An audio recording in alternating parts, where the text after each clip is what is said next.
Hi friends, എല്ലാവർക്കും English ഗുരു ക്യാമ്പസിൻ്റെ പുതിയൊരു വീഡിയോയിലേക്ക് സ്വാഗതം. നമ്മൾ ഇംഗ്ലീഷ് പഠിക്കുന്ന സമയത്ത് ഏറ്റവും കൂടുതൽ കൺസേൺഡ് ആയിട്ടുള്ളൊരു സംഭവമാണ് വേർഡ്സ് പഠിക്കുക എന്നുള്ളത്. ഏതൊരു ഭാഷ എടുത്ത് നോക്കുകയാണെങ്കിലും കൂടുതൽ വാക്കുകൾ, ആ ഭാഷയിലെ കൂടുതൽ വാക്കുകൾ അറിയാവുന്ന ആളുകൾക്ക് ഓട്ടോമാറ്റിക്കായിട്ട് തന്നെ ഒരു എഡ്യൂക്കേറ്റഡ് ആണ് എന്നുള്ള രീതിയിലുള്ള ഒരു ഇംപ്രഷൻ, അല്ലെങ്കിൽ ഒരു റെസ്പെക്റ്റബിൾ ആയിട്ടുള്ള ആളാണെന്നുള്ളൊരു ഇംപ്രഷൻ നേടിയെടുക്കാൻ സാധിക്കാറുണ്ട്. കാരണം ഒരു ഉദാഹരണമായിട്ട് പറയുകയാണെങ്കിൽ നമ്മുടെ ശശി തരൂർ സാർ, അല്ലെങ്കിൽ പൃഥ്വിരാജ്, ആക്ടർ പൃഥ്വിരാജ്, അല്ലെങ്കിൽ ഷാറൂഖ് ഖാൻ പോലെയുള്ള വ്യക്തികൾ, ഇവർ പല രീതിയിലുള്ള ഇംഗ്ലീഷ് വേർഡ്സ് അല്ലെങ്കിൽ എക്സ്പ്രഷൻസ് യൂസ് ചെയ്യുന്ന സമയത്ത് അത് ഭയങ്കരമായിട്ട് വൈറൽ ആവാറുണ്ട്. കാരണം എന്താണ്, ഒരു ഭാഷയിലെ കൂടുതൽ വാക്കുകൾ അറിയാവുന്ന ആളുകൾക്ക് സ്വാഭാവികമായിട്ടും ഒരു എഡ്യൂക്കേറ്റഡ് ആണെന്നുള്ള ഒരു ഇംപ്രഷൻ ഉണ്ടാക്കിയെടുക്കാൻ സാധിക്കാറുണ്ട്. മാത്രവുമല്ല, ഇനിയിപ്പോൾ മലയാളത്തിലേക്ക് വരുമ്പോൾ, ഇത് ഇംഗ്ലീഷിൻ്റെ കാര്യം മാത്രമാണെന്ന് നിങ്ങൾ വിചാരിക്കരുത്. മലയാളത്തിലേക്ക് വരുന്ന സമയത്ത് ഇപ്പോൾ സുനിൽ പി ഇളയിടം പോലെയുള്ള എത്രയോ പ്രഗത്ഭരായിട്ടുള്ള സ്പീക്കേഴ്സ് ഉണ്ട് നമുക്ക് മലയാളത്തിൽ. അവരെ പോലുള്ള ആളുകൾ മലയാളത്തിലുള്ള ചില വേർഡ്സ് ഉപയോഗിക്കും. ഇപ്പോൾ ജോൺ പോൾ സാറിനെ പോലെയുള്ള, ഇപ്പോൾ നമ്മുടെ സഫാരി ടി വിയിൽ അദ്ദേഹത്തിന് ഇത്രയും ഒരു ഇംപ്രഷൻ ഉണ്ടാക്കിയെടുക്കാൻ കഴിഞ്ഞത് എന്തുകൊണ്ടാണ്? കൂടുതൽ വേർഡ്സ് അദ്ദേഹത്തിന് അറിയാം. മലയാളത്തിൽ അദ്ദേഹം പറയുന്ന ചില വേർഡ്സൊക്കെ നമ്മൾ കേട്ടാൽ തന്നെ ആകെ അന്തം വിട്ടു പോകും, ഇതൊക്കെ മലയാളത്തിൽ തന്നെ ഉള്ളതാണോ എന്നുള്ളത്. അപ്പോൾ ശരിക്കും പറഞ്ഞാൽ കൂടുതൽ വേർഡ്സ് അറിയുക എന്ന് പറയുന്നത് നല്ല ഒരു രീതിയിലുള്ള ഇംപ്രഷൻ ഉണ്ടാക്കിയെടുക്കാൻ നമ്മളെ പ്രാപ്തരാക്കുന്ന ഒരു പ്രോസസ്സാണെന്ന് വേണമെങ്കിൽ നമുക്ക് പറയാം. ഇംഗ്ലീഷ് പഠിക്കുന്ന സമയത്ത് നമ്മൾ ഏറ്റവും കൂടുതൽ ശ്രദ്ധിക്കുന്ന ഒരു കാര്യമാണ് ഡെയിലി ഒരു 5-6 വേർഡ് പഠിക്കാം. അങ്ങനെയാണ് ചില ആളുകൾ പ്ലാൻ ചെയ്യുക, അല്ലേ? ഓക്കെ, ഞാൻ ഇന്ന് മുതൽ 5 വേർഡ്സ് ഒരു ദിവസം പഠിക്കും എന്നുള്ളത്. പക്ഷേ സ്റ്റഡീസ് പറയുന്നത്, അല്ലെങ്കിൽ പഠനങ്ങൾ പറയുന്നത്, നമ്മൾ ഒരു ദിവസം കഴിഞ്ഞിട്ട് പിറ്റേ ദിവസം ആകുമ്പോഴേക്ക് ഏകദേശം ഒരു 20% അല്ലെങ്കിൽ 25% കാര്യങ്ങൾ നമ്മൾ മറന്നു പോകുന്നുണ്ട് എന്നുള്ളതാണ്. അതുകൊണ്ട് തന്നെ നമ്മൾ ഒരു ദിവസം പഠിക്കുന്ന വേർഡ്സ് ചിലപ്പോൾ ഒരു 3-4 ദിവസം, മാക്സിമം ഒരു 3 ദിവസമൊക്കെ ആകുമ്പോഴേക്കും നമ്മളത് മറന്നു പോകാറുണ്ട്. അപ്പോൾ ഇങ്ങനെ മറന്നു പോവാതിരിക്കുന്നതിന് വേണ്ടിയിട്ട് നമ്മൾ എന്താണ് ചെയ്യേണ്ടത്? അല്ലെങ്കിൽ ഏത് തരത്തിലുള്ള വേർഡ്സ് ആണ് നമ്മൾ പഠിക്കേണ്ടത്? എത്ര വേർഡ്സ് ആണ് ഒരു ദിവസം പഠിക്കേണ്ടത്? ഇനി അതല്ലെങ്കിൽ എക്സ്പ്രഷൻസ് ആണോ നമ്മൾ പഠിക്കേണ്ടത്? ഇങ്ങനെയുള്ള കാര്യങ്ങളെക്കുറിച്ചാണ് നമ്മൾ ഇന്നത്തെ വീഡിയോയിൽ പറയാൻ പോകുന്നത്. ആദ്യമേ നമുക്ക് നല്ല വൊക്കാബുലറി ഉണ്ട് എങ്കിൽ എന്തൊക്കെ രീതിയിലുള്ള അഡ്വാൻറ്റേജസ് ആണ് നമുക്കുള്ളത് എന്ന് പറയാം. തീർച്ചയായിട്ടും നല്ല വൊക്കാബുലറി, ഇപ്പോൾ ഞാൻ നേരത്തെ പറഞ്ഞ ഏത് തരത്തിലുള്ള ആളുകളാണെങ്കിലും, ഇപ്പോൾ ജോൺ പോൾ സാർ ആണെങ്കിലും, സുനിൽ പി ഇളയിടം സാർ ആണെങ്കിലും, ശശി തരൂർ സാർ ആണെങ്കിലും, ആരാണെങ്കിലും, ലാംഗ്വേജ് പരമായിട്ട് നിങ്ങൾക്ക് ഇംപ്രഷൻ തോന്നിയിട്ടുള്ള ഏതൊരാളാണെങ്കിലും അവരെല്ലാം ഒരുപോലെ പറഞ്ഞ ഒരു കാര്യമുണ്ട്: ഐ റീഡ് എ ലോട്ട്. ഞാൻ ധാരാളം വായിക്കാറുണ്ട് എന്നുള്ളത്. അതിൽ നിന്ന് തന്നെ അവരെപ്പോഴും വാക്കുകളുമായിട്ട് കണക്റ്റഡ് ആയിട്ട് ഇരിക്കുകയാണ്. അതുകൊണ്ട് അവർ നല്ല ഒരു റീഡേഴ്സ് ആയിരിക്കും. മാത്രവുമല്ല, അതേസമയം അവർ നല്ല കമ്മ്യൂണിക്കേറ്റേഴ്സ് ആയിരിക്കും. അതുകൊണ്ടാണല്ലോ നമുക്ക് ഈ ഒരു ഇംപ്രഷൻ കിട്ടിയത്, അല്ലേ? നല്ല രീതിയിലുള്ള വൊക്കാബുലറിയും നല്ല രീതിയിലുള്ള കമ്മ്യൂണിക്കേറ്റേഴ്സും അവർക്ക് ആവാൻ സാധിച്ചു. ഇതിനെല്ലാം അവരെ സഹായിച്ചത് എന്താണ്? നല്ല വൊക്കാബുലറിയാണ്. മാത്രവുമല്ല, നമുക്ക് ഇപ്പോൾ സാധാരണയായിട്ട് നമുക്ക് നല്ലൊരു വൊക്കാബുലറി നമ്മുടെ കൈവശം ഉണ്ട് എങ്കിൽ തീർച്ചയായിട്ടും നമുക്ക് ഫിലിംസും എന്ത് കാര്യങ്ങളും നമുക്ക് സബ് ടൈറ്റിൽ ഇല്ലാതെ തന്നെ കാണാൻ പറ്റും. അത് ഏറ്റവും നല്ലൊരു അഡ്വാൻറ്റേജ് ആണ്, അല്ലേ? നമ്മൾ ഏതൊരു പടം കാണുകയാണെങ്കിലും അതിന് സബ് ടൈറ്റിൽ ഉണ്ടോ എന്ന് നോക്കാറുണ്ട്, അല്ലെങ്കിൽ സബ് ടൈറ്റിൽ ഉള്ളത് മാത്രം നമ്മൾ ഡൗൺലോഡ് ചെയ്യാറുണ്ട്. ഇങ്ങനെയൊക്കെ നമ്മൾ ചെയ്യാറുണ്ട്. പിന്നെ മാത്രമല്ല, നമ്മൾ നേരത്തെ പറഞ്ഞതുപോലെ സൊസൈറ്റിയിൽ തന്നെ നമുക്കൊരു റെസ്പെക്റ്റ്, അല്ലെങ്കിൽ പീപ്പിൾ അഡ്മയർ അസ് എന്ന രീതിയിലുള്ളൊരു സിറ്റുവേഷൻ നമുക്ക് ഉണ്ടാക്കിയെടുക്കാനും സാധിക്കും. വേർഡ്സ് മാത്രമല്ല, ഏതൊരു കാര്യവും നമ്മൾ പഠിക്കുമ്പോൾ നമ്മൾ പറയാറുള്ള ഒരു കാര്യമാണ്: എന്തുകൊണ്ട് എനിക്കിത് പഠിക്കാൻ പറ്റുന്നില്ല? ഇപ്പോൾ കുട്ടികളൊക്കെ എന്തൊരു ഈസി ആയിട്ടാണ് പഠിക്കുന്നത്, അല്ലെങ്കിൽ എനിക്ക് എൻ്റെ ജീവിത പ്രാരാബ്ദം ഒക്കെ ആണുള്ളത്, അതുകൊണ്ടായിരിക്കാം എനിക്ക് എൻ്റെ തലയിൽ അത് കയറാത്തത്, അല്ലെങ്കിൽ ഞാനൊരു മണ്ടനായതുകൊണ്ടായിരിക്കാം എനിക്ക് അതൊന്നും എൻ്റെ തലയിൽ കയറാത്തത്. ഇങ്ങനെ പല റീസൺസ് നമ്മൾ പറയാറുണ്ട്. ഇതിന് ഏറ്റവും പ്രധാനപ്പെട്ട ഒരു കാര്യം എന്ന് പറയുന്നത് ക്യൂരിയോസിറ്റിയാണ്. നമ്മൾ പഠനങ്ങൾ പറയുന്നത് എന്താണെന്ന് വെച്ചാൽ, ചെറിയ കുട്ടികൾ 4 വയസ്സ് മുതൽ 10 വയസ്സ് വരെ ഏകദേശം ഒരു 1000 വേർഡ്സ് അവർ ഡെവലപ്പ് ചെയ്യുന്നുണ്ട് അവരുടെ മൈൻഡിൽ. എന്താണ്, അല്ലെങ്കിൽ അവരുടെ മൈൻഡിൽ അവർ ഫീഡ് ചെയ്യുന്നുണ്ട് എന്നുള്ളതാണ്. It's why because they are very curious to learn. നമ്മൾ കുട്ടികളുടെ മുന്നിൽ എന്ത് പറയുകയാണെങ്കിലും അത് സൂക്ഷിച്ച് പറയണമെന്ന് പറയാറുണ്ട്. Why? Because they are listening you, they are noticing you. അവർ നല്ലൊരു ലിസണേഴ്സാണ്. അവർ കണ്ടിട്ട് അതേപോലെ ചെയ്യാൻ കഴിവുള്ള ആളുകളാണ്, അല്ലെങ്കിൽ അവർ അത്രയും ക്യൂരിയസ് ആണ് ഏതൊരു കാര്യം പഠിക്കുന്നതിന് വേണ്ടിയിട്ട്. എന്നാൽ ഇതേ കുട്ടികളിൽ തന്നെ ഈ ക്യൂരിയോസിറ്റി കുറഞ്ഞു വരാറുണ്ട് എപ്പോഴും ഒരു 18 വയസ്സ് അല്ലെങ്കിൽ 20 വയസ്സൊക്കെ ആവുന്ന സമയത്ത്. അതിന് കാരണം, ഇപ്പം ഞാൻ തന്നെ നമ്മുടെ ഇംഗ്ലീഷ് ഗുരു ക്യാമ്പസിൽ ഇൻ്റർവ്യൂ സെഷൻസ് എടുക്കുന്ന സമയത്ത് ഓരോ ആളുകളും, നമ്മുടെ സുഹൃത്തുക്കൾ, കുറേ ചോദ്യങ്ങൾ എന്നോട് ചോദിക്കാറുണ്ട്. അവർ ഭയങ്കരമായിട്ട് പഠിക്കാൻ താല്പര്യം കാണിക്കും, അല്ലെങ്കിൽ അല്ലെങ്കിൽ എങ്ങനെയാണ് how to make an impression, അല്ലെങ്കിൽ how to introduce our self, എങ്ങനെയാണ് ഏറ്റവും ബെസ്റ്റ് വേ എന്നൊക്കെ പറഞ്ഞിട്ട് ഭയങ്കര പഠിത്തമായിരിക്കും. പക്ഷേ once they get placed they will stop everything. അത് എന്താണെന്നറിയില്ല. അവർക്ക് അത് കിട്ടിക്കഴിഞ്ഞാൽ പിന്നെ അവരെല്ലാം അപ്ഡേറ്റ് ചെയ്ത് നിർത്തും. അത് ഏതൊരു കാര്യമാണെങ്കിലും നിങ്ങൾ ശ്രദ്ധിച്ചാൽ നിങ്ങൾക്ക് മനസ്സിലാവും. നിങ്ങൾ ജോലിയിലേക്ക് പ്രവേശിച്ചതിന് ശേഷം നിങ്ങളുടെ അറിവിലോ അല്ലെങ്കിൽ ആ ജോലി സംബന്ധമായിട്ടുള്ള എന്തെങ്കിലും കാര്യത്തിൽ എന്തെങ്കിലും അപ്ഡേഷൻ നടത്തിയിട്ടുണ്ടോ എന്നുള്ളത് നിങ്ങൾ ചിന്തിച്ചാൽ മതി. കൂടുതൽ ആളുകളും ഇത്തരത്തിൽ ചെയ്യാത്ത ആളുകളാണ്. കാരണം അത് കിട്ടുവോളം മാത്രമാണ് നമുക്ക് ആ ഒരു ക്യൂരിയോസിറ്റി ഉള്ളത്, അല്ലെങ്കിൽ അത് പഠിക്കാനുള്ള ഒരു ത്വര ഉള്ളത്. അതുകൊണ്ട് തന്നെ അത് കിട്ടിക്കഴിഞ്ഞാൽ നമ്മളത് സ്വാഭാവികമായിട്ടും നിർത്തുന്നു. ഈ ഒരു കാരണം കൊണ്ടാണ് നമുക്കിത് പഠിക്കാൻ പറ്റാത്തത്. അല്ലാതെ നമുക്ക് ബുദ്ധിയില്ലാത്തത് കൊണ്ടോ അല്ലെങ്കിൽ നമ്മൾ മണ്ടന്മാരായതുകൊണ്ടോ ഒന്നുമല്ല എന്നുള്ളതാണ് സത്യം. വാക്കുകൾ നമ്മുടെ മനസ്സിൽ എപ്പോഴും നിലനിൽക്കുന്നതിന് വേണ്ടിയിട്ട് ഞാൻ പ്രാക്ടീസ് ചെയ്യുന്ന ചില കാര്യങ്ങളുണ്ട്. അതാണ് ഞാൻ നിങ്ങളുമായിട്ട് ഇന്ന് ഷെയർ ചെയ്യാൻ പോകുന്നത്. അതിലൊന്നാമത്തെ കാര്യമാണ് teach the word. Okay, teaching എന്ന് പറയുന്നതാണ് ഏറ്റവും നല്ല പ്രാക്ടീസ്. ഏതൊരു കാര്യവും നിങ്ങൾ പഠിക്കുന്നുണ്ട് എങ്കിൽ അത് മറ്റൊരാളെ നിങ്ങൾ പഠിപ്പിക്കുകയാണെന്നുണ്ടെങ്കിൽ നിങ്ങൾ അതിന് കൂടുതൽ വർക്കൗട്ട് ചെയ്യും അതിന്മേൽ, അല്ലെങ്കിൽ ആ ഒരു ഇൻഫർമേഷൻ ശരിയാണോ എന്നുള്ളത് നിങ്ങൾ കൂടുതലായിട്ട് ചെക്ക് ചെയ്യും. മാത്രമല്ല ഇനി അദ്ദേഹത്തിന് പറഞ്ഞു കൊടുക്കണമല്ലോ എന്നുള്ളതിൻ്റെ കൊണ്ട്, അതായത് ആ ഒരു ഫോഴ്സ് ഉള്ളത് കൊണ്ട് നിങ്ങൾ കൂടുതൽ കാര്യങ്ങൾ പഠിക്കുകയും ചെയ്യും. അപ്പോൾ ഒരു വേർഡ് നിങ്ങൾ പഠിക്കുന്നുണ്ടെങ്കിൽ, ഇപ്പം ഞാൻ ചെയ്യുന്നത് എന്താണെന്ന് വെച്ചാൽ, ഞാൻ എല്ലാ ദിവസവും നമ്മുടെ ഇംഗ്ലീഷ് ഗുരു ക്യാമ്പസിൻ്റെ ഫേസ്ബുക്ക് ഗ്രൂപ്പ് ഉണ്ട്, ഇംഗ്ലീഷ് ഗുരു കാലിക്കറ്റ്. അത് ചെക്ക് ചെയ്യുവാണെങ്കിൽ നിങ്ങൾക്ക് തീർച്ചയായിട്ടും മനസ്സിലാക്കാൻ പറ്റും. അതിൽ ഓരോ ദിവസവും ഒരു ദിവസത്തിൽ ഒരു പുതിയ വേർഡ് നമ്മൾ പരിചയപ്പെടുത്തുന്നു.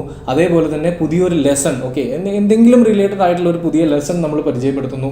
മാത്രമല്ല മിസ്പ്രൊനൗൺസ്ഡ് ആയിട്ടുള്ള ഒരു വേർഡ് നമ്മൾ പരിചയപ്പെടുത്തുന്നു. അപ്പോൾ ഇത് ഞാൻ ഡെയിലി ചെയ്യുന്നത് കൊണ്ട് തന്നെ അത് ഞാൻ മറ്റുള്ളവർക്ക് പഠിപ്പിച്ചു കൊടുക്കുകയാണല്ലേ. ഏറ്റവും സിമ്പിളായിട്ട് എങ്ങനെ എക്സ്പ്രസ് ചെയ്യാം എന്നുള്ളതിനെ കുറിച്ചാണ് ഞാൻ ആലോചിക്കുക. അതുകൊണ്ട് തന്നെ ആ കാര്യങ്ങളെല്ലാം എൻ്റെ മനസ്സിൽ തങ്ങി നിൽക്കും. ഓക്കെ, അപ്പോൾ teaching is the best way to remember words. ഇനി അടുത്തതായിട്ട് ഞാൻ ചെയ്യാത്തൊരു കാര്യമാണ് ഒരു ദിവസം ഒരു വേർഡിൽ കൂടുതൽ പഠിക്കാതിരിക്കുക എന്നുള്ളത്. എല്ലാവരും വേർഡ്സ് പഠിക്കുന്ന സമയത്ത് ഒരു 5-6 വേർഡ്സ് ആയിരിക്കും പഠിക്കുക. പിന്നെ അതിൽ തന്നെ ആയിരിക്കും നമുക്ക് ടൈം സ്പെൻഡ് ചെയ്യാനുണ്ടാവുക. ഒരു വേർഡ് നമ്മൾ പഠിക്കുകയാണെന്നുണ്ടെങ്കിൽ ആ ദിവസം തന്നെ നമുക്ക് പല രീതിയിൽ ആ വേർഡ് ഉപയോഗിക്കാനുള്ള ഒരു സിറ്റുവേഷൻ നമുക്ക് ഉണ്ടാവും. അത് ഉണ്ടാവില്ല എന്ന് പറയുന്നത് വെറുതെയാണ്. നമ്മൾ ഓപ്പർച്യൂണിറ്റീസ് ഉണ്ടാക്കുകയാണ് വേണ്ടത്. ഒരു വേർഡ് നമ്മൾ പഠിച്ചാൽ ആ വേർഡ് നമ്മുടെ കയ്യിലേക്ക് ഇങ്ങനെ ഓടി വന്നിട്ട് അതിനെ ഉപയോഗിച്ചോളൂ എന്ന് പറയില്ല. നമ്മൾ അങ്ങോട്ട് പോയിട്ട് ഉപയോഗിക്കണം. നമ്മുടെ സിറ്റുവേഷൻ റിലേറ്റഡ് ആയിട്ട് നമ്മൾ ഓരോ സെൻറ്റൻസുകൾ ഉണ്ടാക്കുകയും, ഇനി അതല്ല നിങ്ങളുടെ ജീവിതവുമായിട്ട് റിലേറ്റ് ചെയ്തിട്ട് സോഷ്യൽ മീഡിയയിൽ ഒരു പോസ്റ്റ് ഇടുക. ആ ഒരു വേർഡ് ഉപയോഗിച്ചിട്ട് നിങ്ങൾ പ്രധാനമായിട്ടും ഈ സോഷ്യൽ മീഡിയ ഒക്കെ ഉപയോഗിക്കേണ്ടത് ഇത്തരത്തിലുള്ള കാര്യങ്ങൾക്ക് വേണ്ടിയിട്ടാണ്. ഇത് എന്ത് വേർഡാണ്, അല്ലെങ്കിൽ നിനക്ക് വേറെ പണിയൊന്നുമില്ല, നീ ആരാ ശശി തരൂരോ, ഇത്തരത്തിലുള്ള കമൻസ് ഒക്കെ ഉണ്ടാവും. അതൊന്നും മൈൻഡ് ചെയ്യേണ്ട. Learn to ignore. നമ്മൾ എല്ലാ കാര്യവും ഇഗ്നോർ ചെയ്യാൻ വേണ്ടിയിട്ട് പഠിക്കണം. നല്ല കാര്യങ്ങൾ മാത്രം എടുക്കുക, ചീത്ത കാര്യങ്ങൾ ഇഗ്നോർ ചെയ്യുക. അത് അവരുടെ ഒരു എഡ്യൂക്കേഷൻ. നമ്മുടെ വിദ്യാഭ്യാസം എന്ന് പറയുന്നത് നമ്മുടെ ബിഹേവിയർ ആണ്, അല്ലേ? അപ്പോൾ അത്തരത്തിലുള്ള കാര്യങ്ങളൊന്നും നിങ്ങൾ വറി ചെയ്യേണ്ട ആവശ്യമില്ല. ഇത്തരത്തിൽ ഒരു വേർഡ് മാത്രം ഒരു ദിവസം പഠിക്കുക. അങ്ങനെ അതിലൂടെ ആ വേർഡ് തന്നെ ഒരു ദിവസം ഒരു 5-6 പ്രാവശ്യം ഉപയോഗിക്കാനും അതുവഴി നിങ്ങളുടെ മൈൻഡിൽ ഫീഡ് ചെയ്യാൻ വേണ്ടിയിട്ടും ശ്രമിക്കുക. ഇനി നമ്മൾ എന്ന് വെച്ചാൽ ഒരാൾ ഒരു സംഭവം ചെയ്യുമ്പോൾ, അല്ലെങ്കിൽ വേർഡ് പഠിക്കുമ്പോൾ, ഒരാൾ ഒരു ഇംഗ്ലീഷിൽ ഒരു പോസ്റ്റ് ചെയ്യുമ്പോൾ നമ്മളത് കാണുകയാണ് എങ്കിൽ, നമ്മളാണ് ഓഡിയൻസ് എങ്കിൽ, നമ്മൾ ചെയ്യാൻ പാടില്ലാത്തൊരു കാര്യമാണ് അതിനെന്തെങ്കിലും രീതിയിലുള്ള തെറ്റുകൾ ഉണ്ടെങ്കിൽ അദ്ദേഹത്തെ അപമാനിച്ചുകൊണ്ടുള്ള പോസ്റ്റുകൾ ഇടാതിരിക്കുക. നീ എന്ത് വേർഡാണ് ഈ പറയുന്നത്, ഈ വേർഡിൻ്റെ ഉപയോഗം ഇങ്ങനെയൊന്നുമല്ല, അങ്ങനെയല്ല, ഇങ്ങനെയല്ല, നിനക്കൊന്നും അറിയില്ല, നീ ഒരു ആനയല്ല ചേനയല്ല എന്ന് പറഞ്ഞിട്ടുള്ള ഇത്തരത്തിലുള്ള കമൻസുകൾ ഒഴിവാക്കാൻ വേണ്ടി ശ്രമിക്കുക. അദ്ദേഹം അത് ട്രൈ ചെയ്യുന്നതിനെ അപ്രീഷിയേറ്റ് ചെയ്യുക. ഇനി അതേപോലെ തന്നെയാണ് ഷോർട്ട് കട്ട്സ് എന്ന് പറയുന്നത്. നമ്മൾ യൂട്യൂബിൽ സെർച്ച് ചെയ്യുന്ന സമയത്ത് ലേൺ 1000 വേർഡ്സ് ഇൻ 5 days അല്ലെങ്കിൽ ലേൺ 10,000 വേർഡ്സ് ഇൻ 1 month എന്ന രീതിയിലൊക്കെ പല വീഡിയോസും ഞാൻ കണ്ടിട്ടുണ്ട്. ഇത് എത്രത്തോളം പ്രാക്ടിക്കൽ ആണെന്ന് അറിയില്ല. പക്ഷെ ഒരു കാര്യം എനിക്കറിയാം, ഒരു മാസം കൊണ്ട് നമ്മൾ പഠിക്കുന്നുണ്ടെങ്കിൽ 2ാമത്തെ മാസം നമ്മളത് മറന്നു പോകാറുണ്ട്. അതുകൊണ്ട് ഇത്തരത്തിൽ ഞാനിപ്പോൾ പറയുന്ന പോയിന്റ്സ് എന്ന് പറയുന്നത് കുറച്ച് ടൈം എടുക്കുന്ന സംഭവമാണെങ്കിൽ കൂടെ നിങ്ങളുടെ ലൈഫ് ടൈമിലേക്ക് നിങ്ങൾക്ക് വളരെ മുതൽക്കൂട്ടാവുന്ന പോയിന്റ്സുകളാണ് ഞാനിവിടെ പറയുന്നത്. ഇനി അടുത്ത ഏറ്റവും ഇമ്പോർട്ടൻ്റ് ആയിട്ടുള്ളൊരു കാര്യമാണ് വേർഡ്സ് ഒരിക്കലും ബൈ ഹാർട്ട് ചെയ്യരുത്. ഓക്കെ, അതിങ്ങനെ എന്താ പറയുക, മനസ്സിലിങ്ങനെ ഒരു 5-6 പ്രാവശ്യം പറഞ്ഞ് അത് ബൈ ഹാർട്ട് ചെയ്ത് വയ്ക്കുക എന്നുള്ളത് കൊണ്ട് നിങ്ങൾക്ക് ഒരു കാര്യം ഉണ്ടാവില്ല. പകരം നിങ്ങൾ ചെയ്യേണ്ടത് നമ്മുടെ ഇംഗ്ലീഷ് ഗുരുവിൻ്റെ ഗ്രൂപ്പിൽ FB ഗ്രൂപ്പിൽ നിങ്ങൾക്ക് ശ്രദ്ധിച്ചാൽ മനസ്സിലാവും നമ്മൾ ചില വേർഡ്സ് റിലേറ്റ് ചെയ്തിട്ടാണ് പഠിക്കുന്നത്. ഫോർ എക്സാമ്പിൾ, കഴിഞ്ഞ ഒരാഴ്ച എനിക്ക് തോന്നുന്നു ആക്ടർ സുരാജ് വെഞ്ഞാറമൂടിൻ്റെ ബർത്ത്ഡേ ആയിരുന്നു. അതിന് കുറച്ച് മുന്നേ ആയിട്ട് സുരേഷ് ഗോപിയുടെ ബർത്ത്ഡേ ആയിരുന്നു. അപ്പോൾ ഞാൻ ചെയ്തത് എന്താണെന്ന് വെച്ചാൽ ആ സംഭവമായിട്ട് റിലേറ്റഡ് ആയിട്ടുള്ള വേർഡ്സ് സെലക്ട് ചെയ്യാണ് ചെയ്തത്. ഇപ്പോൾ സുരേഷ് ഗോപിയുടെ എനിക്ക് തോന്നുന്നു ആ സമയത്ത് ഞാൻ സെലക്ട് ചെയ്ത വേർഡ് ഡേ എന്നായിരുന്നു. അപ്പോൾ എനിക്ക് എപ്പോൾ സുരേഷ് ഗോപിനെ കാണുന്ന സമയത്തും ആ വേർഡാണ് ആദ്യം ഓർമ്മ വരിക. ഇനി അതേപോലെ തന്നെ സുരാജ് വെഞ്ഞാറമൂടിൻ്റെ ബർത്ത്ഡേ വന്ന സമയത്ത് ഞാൻ എന്തായിരുന്നു ഇംപ്രഷനിസ്റ്റ് എന്ന വേർഡായിരുന്നു ഉപയോഗിച്ചിട്ടുണ്ടായിരുന്നു. അപ്പോൾ എനിക്ക് എപ്പോൾ സുരാജ് വെഞ്ഞാറമൂടിനെ കാണുന്ന സമയത്തും ആ വേർഡാണ് ഓർമ്മ വരിക. ഇത്തരത്തിൽ റിലേറ്റ് ചെയ്തിട്ട് നമ്മൾ പഠിക്കാൻ ശ്രമിക്കണം. എപ്പോഴും വേർഡ്സ് ഓരോ ആളുകളിലുമായിട്ട് റിലേറ്റ് ചെയ്തിട്ട് വേണം എഴുതുന്നതിന് വേണ്ടിയിട്ടും പഠിക്കുന്നതിന് വേണ്ടിയിട്ടും. അങ്ങനെ ആകുമ്പോൾ നമ്മളത് മറക്കില്ല. നമ്മുടെ ഇംഗ്ലീഷ് ഗുരു ക്യാമ്പസിൻ്റെ വാട്സാപ്പ് ക്ലാസ്സിൽ നമ്മുടെ മെയിൻ കോഴ്സിൽ നമ്മൾ ഇതിനു വേണ്ടിയിട്ട് തന്നെ പലതരത്തിലുള്ള ആക്ടിവിറ്റീസ് നിങ്ങൾക്ക് തരുന്നുണ്ട്. തീർച്ചയായിട്ടും അത് നമ്മുടെ യൂട്യൂബ് ചാനൽ വീഡിയോ സീരീസിലും ഞാൻ ഉൾപ്പെടുത്താൻ വേണ്ടിയിട്ട് ശ്രമിക്കുന്നതാണ്. ഇനി അടുത്ത വളരെ ഇമ്പോർട്ടൻ്റ് ആയിട്ടുള്ള മറ്റൊരു പോയിന്റ് ആണ് don't chase the words, chase knowledge. Okay, ഞാൻ നിങ്ങളോട് നേരത്തെ പറഞ്ഞില്ലേ, ഒരു കാര്യം നമ്മൾ വേർഡ് പഠിക്കാൻ വേണ്ടിയിട്ട് ഒരിക്കലും നമ്മൾ സെർച്ച് ചെയ്യരുത്. നേരെ മറിച്ച് എന്തെങ്കിലും ഒരു സംഭവം, ഇപ്പോൾ നിങ്ങളൊരു ന്യൂസ് ആയിരിക്കാം അല്ലെങ്കിൽ ഒരു മൂവി ആയിരിക്കാം, എന്തും ആയിക്കോട്ടെ, നിങ്ങൾ നോളജ് കൂട്ടുന്നതിന് വേണ്ടിയിട്ടാണ് ശ്രദ്ധിക്കേണ്ടത്. ഒരിക്കലും വേർഡ്സ് കൂട്ടുക എന്നുള്ള രീതിയിൽ നിങ്ങൾ പഠിക്കാൻ വേണ്ടിയിട്ട് ശ്രമിക്കരുത്. നോളജ് കൂട്ടുക. അപ്പോൾ നിങ്ങൾ കൂടുതൽ വായിക്കുക, പുസ്തകങ്ങൾ വായിക്കുക. ഇത്തരത്തിൽ നിങ്ങൾ വായനയും മറ്റു കാര്യങ്ങളെല്ലാം ചെയ്യുന്നതോടുകൂടി നോളജ് നിങ്ങൾക്ക് ഓൾറെഡി കിട്ടും. അതിൻ്റെ കൂട്ടത്തിൽ എന്തായാലും വൊക്കാബുലറി ഉണ്ടാവും. So don't worry about that.